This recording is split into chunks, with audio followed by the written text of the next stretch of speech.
Donald Trump started this war just to hide his sex crimes in Epstein files. As per reports, he has no idea that why he has started this war against Iran.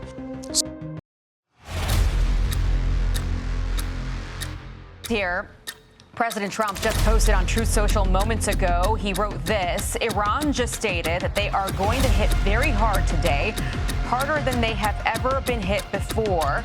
They better not do that, however, because if they do, we will hit them with a force that has never been seen before. That Your is coming pockets are from going to get empty. Your daily essentials are going to get expensive. In this video, I will explain you very detailedly why that Iran, Israel and American war is going to affect Indian economy badly. You know that Trump has started this war just to hide his sex crimes in the Epstein files.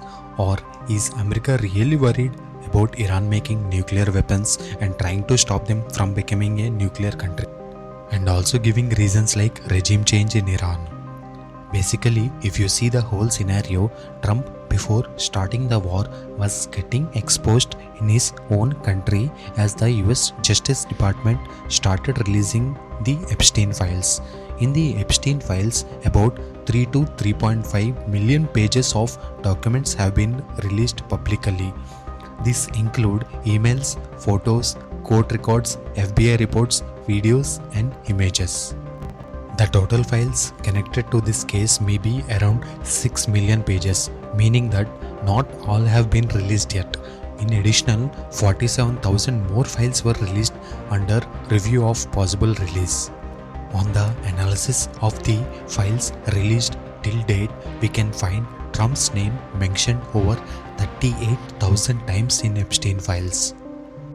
Some media reports also say that over 1,000 times Donald Trump's name was mentioned in earlier batches of the documents. Trump was seen with Epstein and few photos were circulating online, but few of them were real and few of them were AI generated. So now let's get into the main topic. Now listen to me very carefully. I will tell you some interesting coincidences related to the Iran war and the Epstein files. When Trump started his new term in January 2025, media and people of America started asking him about Epstein files as he promised during election campaigns. He also promised that he would stop all the wars and release all Epstein files. As soon as he took charge, he started peace talks between Ukraine and Russia to stop the war. And then he made press meetings with Ukrainian President Zelensky and asked Zelensky to surrender. But none of them worked. Trump even insulted him publicly. After this, people again started asking about the Epstein files. So he started a new narrative saying that America have trade deficits with many big countries like China and India. He said that US imports more goods from the countries with lower tariffs, while countries like India put higher taxes on US goods while importing to their countries. He started warning China with 100% tariffs and made similar statements about India, which started a new trade war narrative. China was the only one country which did not bow down to US even after tariff threats. Instead, China said it would impose reciprocal tariffs against US. However, a few countries later made agreements on reciprocal tariffs, including Vietnam, Philippines, India and later Japan. He started these tariff wars in February. From February till November, he kept threatening countries with tariffs, making statements targeting India and China, diverting the topics. Then came December 19th, when the US Justice Department released larger chunks of Epstein files. About 3,900 files were released, total size of 3 GB. These files contained hundreds of thousands of pages of records of photos, notes, travel logs and investigation materials. The files included references to Trump, such as mentions related to flight on Epstein's plane in the 1990s. To divert the media attention from this, he started a new narrative saying that Venezuela president should stop narco-terrorism, calling him a dictator, as US already charged him in 2020 for narco-terrorism. But this timing was perfect for Trump to capture President Maduro. By capturing Maduro, Trump got a brilliant masterstroke because he got his hands on Venezuelan oil reserves. As we all know, Venezuela has the largest oil reserves in the world, so the US performed Operation Absolute Resolve and captured Maduro. Narcotics was just an excuse. The main intention was to get the control on the oil reserves. In the January 2026 US capture of Venezuelan President Nicolas Maduro created mixed reactions globally. As we know, big countries like China, Russia, and small countries like Cuba condemned the action. Many countries called it violation of sovereignty. Latin America and European nations raised international law concerns also. After that, Trump even made statements about Greenland surrendering, but he did not attack Greenland because of strong backlash from Denmark and NATO allies. Eventually, he backed off and preferred a negotiated framework instead of military action. Now, here comes the main player, Iran. Basically, what happened was, on 28th of December 2025, protests began in Tehran on Ayatollah Khamenei due to economic crisis, inflation, and collapse of Iranian currency. Within a few days, demonstrations spread to many cities across Iran. 8th January 2026, millions of people took the streets, and the government also began a violent crackdown. So then Trump made an initial call on 28th of February, and in a 8-minute video he posted on Truth Social, Trump urged Iranians to seize the moment and take back your country. He framed that military action as a campaign for Iranian liberation. Strategic objective on March 2026, Trump later said regime change was the aim of the conflict.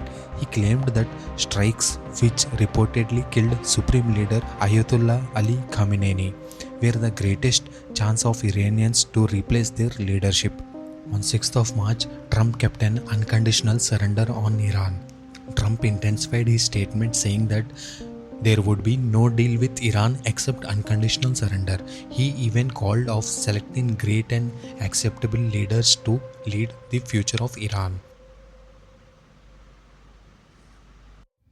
Here comes Trump's dark master plan. As we all know, he is killing innocent people just to hide his sex crimes related in Epstein files. If he really cares about regime change, why doesn't he attack North Korea? As we all know that in North Korea there is a dictatorship because North Korea has a nuclear weapons, something Iran does not officially have. Even though Iran is attacking US and Israeli bases using low-cost missiles, the United States is spending enormous money in the war. Do you know that US is spending $900 million to $1 billion of US dollars per day? Per hour they are spending $37 million to $42 million US dollars. Whereas Iran is spending only $100 to $300 million US dollars per day. We can see the significant difference between Iran and US spending.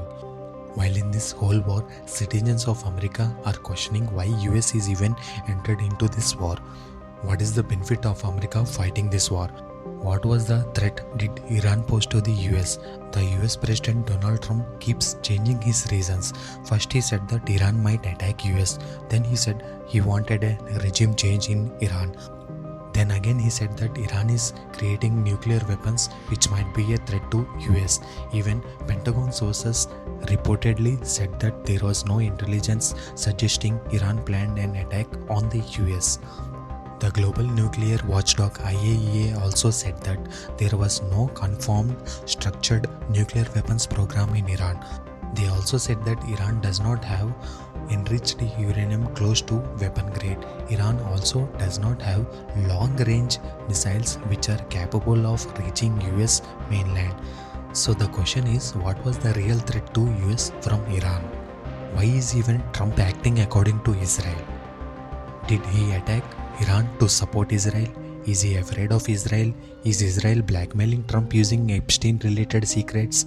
Some sources even claim that Jeffrey Epstein was an Mossad agent. Is Israel really having something against Trump? Why is he acting like a puppet of Israel?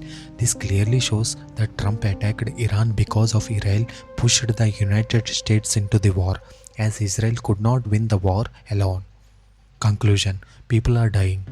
Iran's death toll has reportedly crossed 1300, including many innocent children killed by US bombings. Some sources say that there are more deaths in US and Israel as well. Those numbers are not being published, they are being hidden. And there is very little ground reporting inside Israel, so we exactly don't know how Iran has affected Israel in this war. All this war is happening just to hide one man's sex crimes in Epstein files. On my standpoint of view, I really support Iran, and I will tell you why I support Iran in the next video. Thank you for watching my video.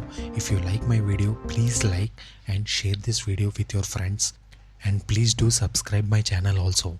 It takes a lot of research and time to do video on such topics, so please do support me. Jai Hind.